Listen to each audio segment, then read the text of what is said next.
Bismillahirrahmanirrahim. Əziz dostlar, bəzi işlər var ki, onlar orucu batil etmir.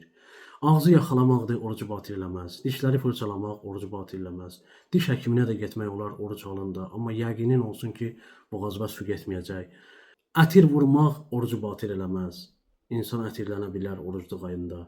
Analiz vermək, qan vermək orucu batil eləməz.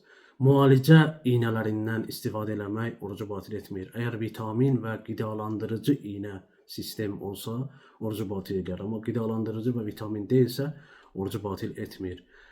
Həmçinin ağız boşluğuna gəlməyibsə bəlğəm, onu udmaq orucu batil etmir. Ağız boşluğuna gəlibsə, onu xaric eləmək lazımdır.